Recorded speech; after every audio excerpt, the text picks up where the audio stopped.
उस वक्त जो उसके माँ बाप को बेल हुई थी ना, मैंने आपका खासतौर माँ को जो बेल हुई, धमकियां भी मिली थी, कोर्ट वकला के नोटिस आए थे उनकी तरफ से, फायदा कितना ले सकते हैं अगर हम अपना मुंह बंद करना सीख लें, ताकि ये सबको पता चले कि जो घिनौना जुर्म किया इस दरिंदे ने। पता नहीं कितनी फीसें लेने वाला ये वकील जो है। अस्सलाम वालेकुम, आप देख रहे हैं मुबश्शिर लुकमान यूट्यूब चैनल। मेरा नाम मुबश्शिर लुकमान है और याद करें हमने बड़े प्रोग्राम किए, बड़े वीलॉग्स किए कि वो दरिंदे के ऊपर, दरिंदा जिसने बेचारी नूर मुकद्दम को तशद्दुद किया, उसकी इस्मत दरी की और उसको पे दर पे वार करके कत्ल कर दिया, और जितनी बेदर्दी से उसने उसके साथ किया सब कुछ, वो मुझे दोबारा दोहराने की ज़रूरत नहीं है। और कितनी तकलीफ़ में थे सारे लोग। फिर एक दिन सबको तसल्ली हुई कि चलो, यानी ये तो इंसाफ नहीं हो सकता कि वो बेचारी वापस आ जाए ज़िंदा होके, लेकिन इतना था कि यार शायद उसके कातिल को सज़ा मिल गई जब सेशन कोर्ट ने उसको सज़ाए मौत सुना दी। अच्छा, और मैं उस वक्त भी आपको कह रहा था कि जनाब अभी ये बड़ा लंबा मरहला है, अभी बड़ा लंबा मरहला है। लेकिन अब आप देखें कि आज मेरे पास सारी तफसीलात आई हैं जो हाई कोर्ट में उसका ट्रायल शुरू हुआ, और मैं देख रहा हूँ कि मीडिया पे मुझे कोई कवरेज नहीं इसकी नज़र आ रही। क्या मीडिया को ख़रीद दिया गया है? क्या मीडिया को दबा लिया गया है? क्या मीडिया के लिए स्टोरी ज़रूरी नहीं है? ये मुझे नहीं पता, लेकिन मेरा फ़र्ज़ है कि जो भी हक़ाइक़ हैं मैं वो आपके सामने लेके आऊँ, ताकि आपको पता हो कि हमारे मुआशरे में दरिंदों की पुष्पनाई करने वाले भी किस किस्म के जहन रखते हैं और किस किस्म की मंतक ढूंढ के लेके आते हैं। कुछ चीज़ें ऐसी हैं जो ये मेरे पास लैपटॉप में लिखी हुई, और मैं आपको डायरेक्ट पढ़ के सुनाऊंगा ताकि कोई लफ्ज़ इधर उधर ना हो सके। और इसकी आप मुझे इजाज़त दें कि मैं आपको हर्फ ब हर्फ पढ़ के बताऊं, क्योंकि ये बहुत ही ज़रूरी है। ये एक क्रिटिकल यानी चीज़ है, और मैं किसी भी वकील को या किसी भी बंदे को मैं मिस कोट नहीं करना चाहता। अच्छा, अब दरिंदे के वकील ने दलाइल में कहा कि ट्रायल कोर्ट ने सीसीटीवी पे इंहिसार किया, और सिर्फ वीडियो चला देने से जुर्म साबित नहीं होता।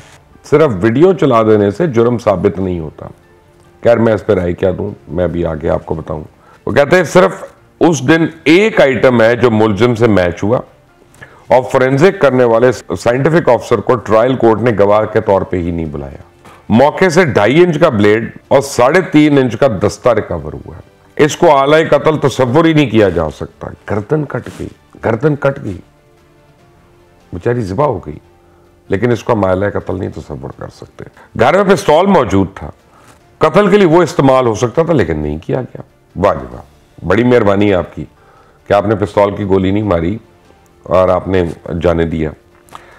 ट्रायल कोर्ट ने अगवा के जुर्म में भी सजा सुनाई, जबकि 18 जुलाई 2021 को नूर मुकद्दम अपनी मर्जी से आई थी वहां पे। ये उनके वकील जो डिफेंस लॉयर है वो ये दलाइल दे रहे हैं। फिर वो कहते हैं नूर मुकद्दम के मोबाइल से दरिंदे के घर, ज़ाहिर जाफर के घर, उसके घर मौजूदगी के दौरान पुलिस को कोई कॉल नहीं की गई, ना ही किसी रिश्तेदार को कॉल करके कहा गया कि आपकी जान को खतरा है। और यही वजह है, पता नहीं, अब शायद यही वजह है कि इस्लामाबाद हाई कोर्ट ने यह फैसला कर लिया कि नूर मुकद्दम जो केस की जो पूरी सीसीटीवी फुटेज है उसको वो आप खुद एग्जामिन करें और उस फुटेज को देखें। अब इस्लामाबाद हाई कोर्ट के 2 जजेस जो हैं, ऑनरेबल जजेस, एक चीफ जस्टिस साहब हैं आमिर साहब और एक जस्टिस सरदार एजाज साहब हैं, इन दोनों की सरबराही में ये बेंच तश्कील है जो देखेगा कि सीसीटीवी फुटेज वगैरह को भी देखेगा। अब वो कहते हैं कि जी नूर मुकद्दम कत्ल केस में ज़ाहिर जाफर के घरेलू मुलाजिम चौकीदार इफ्तिखार की सज़ा के खिलाफ भी अपील पे यही समाअत हो रही है। अब उसके दिफा में क्या कहा जा रहा है?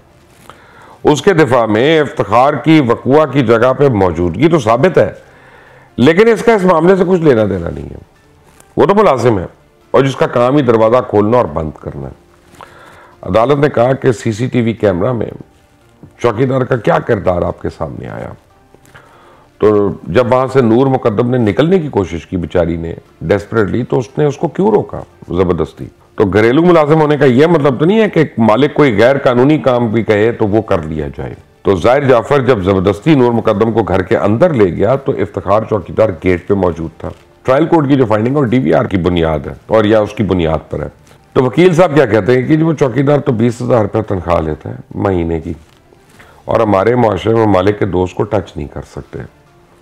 तो अदालत ने कहा कि सीसीटीवी फुटेज के मुताबिक नूर मुकद्दम जाना चाह रही थी और चौकीदार ने रोका, तो क्या ये अगवा नहीं है? था जब एक शख्स चले अपनी मर्जी से आया, लेकिन अब वो जाना चाह रहा है और आप उसको रोक रही हैं, तो अगवा तो वहीं से शुरू हो जाता है ना।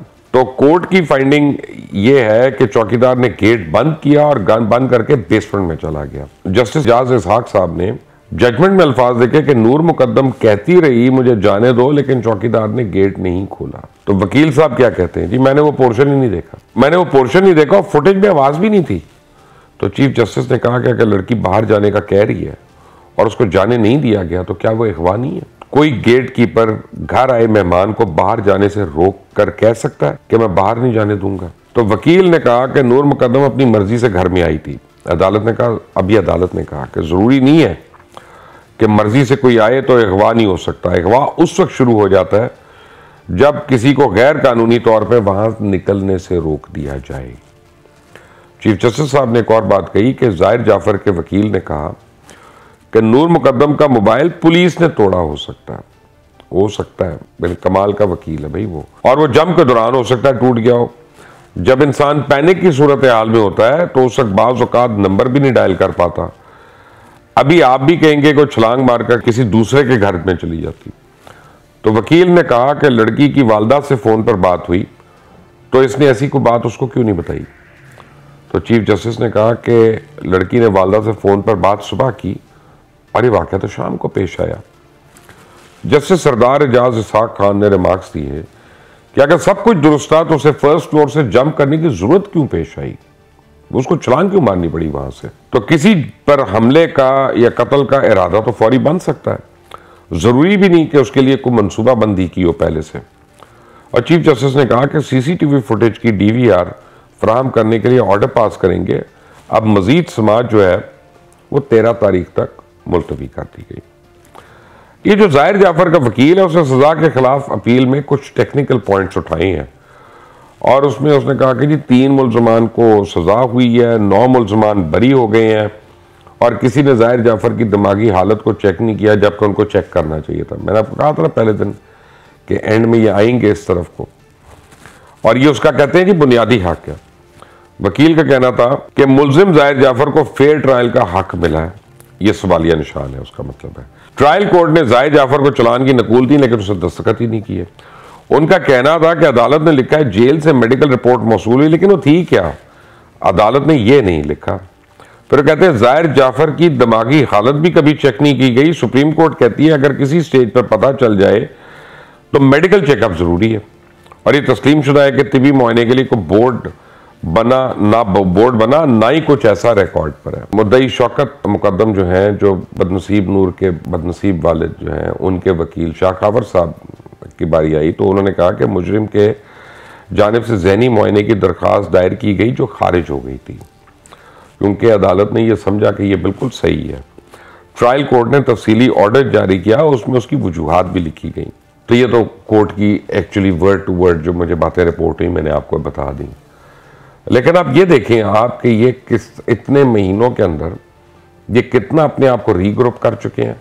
उस वक्त जो उसके माँ बाप को बेल हुई थी ना, मैंने आपका खासतौर माँ को जो बेल हुई, तो मैंने आपको कहा था कि ये बाहर आके पैसा तो है, अरबों रुपया उनके पास, आपको पता है और हमें पता है हमारे पास किस तरह से लोग आए थे।